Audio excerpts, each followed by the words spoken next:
I can pull 12 prisoners by myself, dragging them all along. With one strong tug, I can easily tear open the prison's iron door. From over 100 meters away, I can effortlessly sink a basketball. This is me, Superman, with power like no other. But wait, I'm going to prison? Yeah, because I wasn't always a good person. A whale washed up on shore, and I just threw it back into the sea.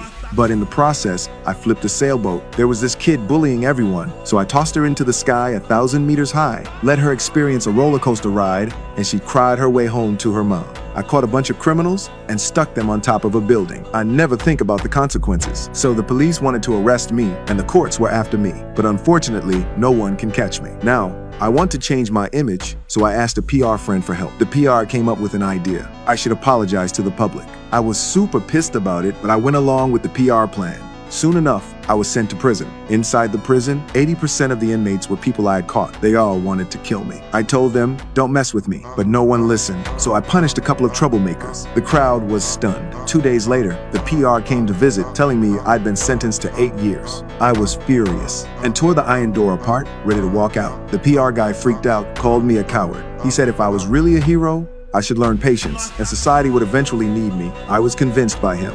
During this time, I went to Alcoholics Anonymous meetings every day, listened to the PR guy teach me how to be a gentle Superman, and tried to get along with the other inmates. Many days later, a guard came to find me, saying the police chief needed my help. Just like the PR said, society needed me. A group of armed robbers had robbed a bank, and the police was suffering heavy losses. Just when everyone was about to give up, I came down from the sky. I was wearing a uniform designed by the PR, and I looked like an idiot. The cops were stunned. Then I stepped in. I ignored all the bullets and grenades and flew into the bank.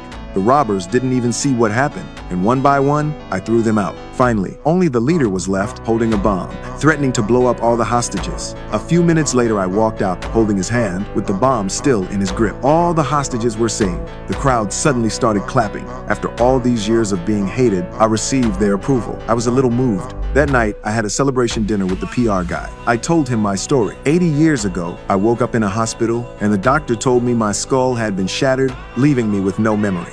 But no one came to find me, so I've been alone ever since. After hearing my story, the PR wife started acting strange. On the surface, she seemed to dislike me, but secretly, she cared for me, even apologizing to me in private. This made me suspicious. Late at night, I waited until the PR was drunk, and I secretly flirted with his wife. But I pissed her off. She threw me out immediately, then flew out and threatened me not to say a word. I was terrified. Turns out, she's also a superhero. The next day I went back to see her. I had to get to the bottom of the truth.